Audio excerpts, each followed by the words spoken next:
ازيكم؟ لو بتحس باجهاد في عينك، زغلله، عدم اتزان، الم في الرقبه، كل ده ممكن يكون مرتبط. 3 انظمه في جسمك هي اللي مسؤوله عن الاتزان بتاعك. اول حاجه النظام البصري. النظام البصري بتاع العين هو اللي مسؤول عن ان هو ينقل الصوره اللي بتشوفها عينيك لمخك عشان يعرف مكان جسمك بالنسبه للسبيس اللي حواليه، وبالتالي لو في مشكله في عينك بيأثر على الصوره اللي واصله للمخ، وبالتالي بيأثر على الاتزان بتاعك. النظام الدهليزي ده بتاع الاذن. ودانك بتتكون من الاذن الخارجيه والاذن الوسطى والاذن الداخليه. الاذن الداخليه دي هي اللي بتستقبل الاصوات وتحولها لنبضات عصبيه عشان مخك يفهمها. كمان الاذن الداخليه دي جواها قنوات نصف دائريه كده اللي هي اسمها الدهاليز.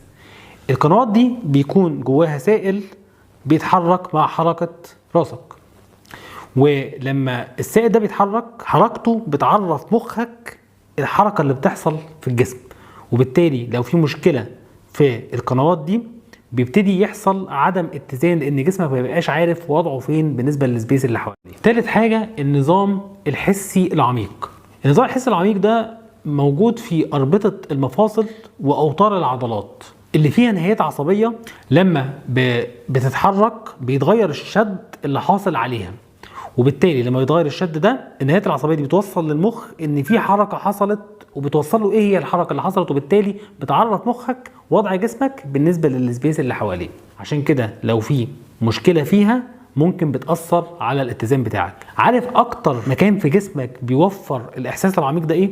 رقبتك. وبالتالي لو في الم في الرقبه بيبتدي المخ ما يعرفش مكان جسمك بالنسبه للسبيس اللي حواليه، او مكان رقبتك بالنسبه للسبيس اللي حواليه، وبالتالي بيحصل مشكله في الاتزان. تاني اكتر منطقه بتوصل للاحساس العميق ده هي القدم. عشان كده برضو اصابات الكاحل من ضمن الاصابات اللي بتاثر على الاتزان بتاعك بشكل كبير جدا. يبقى لو في مشكله في نظرك هتاثر على الاتزان بتاعك، ولو في مشكله في رقبتك هتاثر على الاتزان بتاعك. مش بس كده، لو في مشكله في نظرك وانت بتقعد على الكمبيوتر كتير هتبتدي توطي وانت قاعد على الكمبيوتر، وده هيحط حمل على الاربطه والفقرات بتاعه الرقبه اللي هيحصل فيها مشاكل، وبالتالي هتبتدي برضو رقبتك تتاثر بسبب مشكله نظرك اساسا، وهتزود اعراض عدم الاتزان اللي بتحصل معاك، وبالتالي هيبقى انت عندك المشكله بتاعه عدم الاتزان مش بس من نظرك، بقت كمان من رقبتك. لو عندك مشكله في رقبتك، مشكله في عينك، مشكله في اصابه في القدم، لازم تفكر تعالجهم، لانهم مش بس هيأثروا على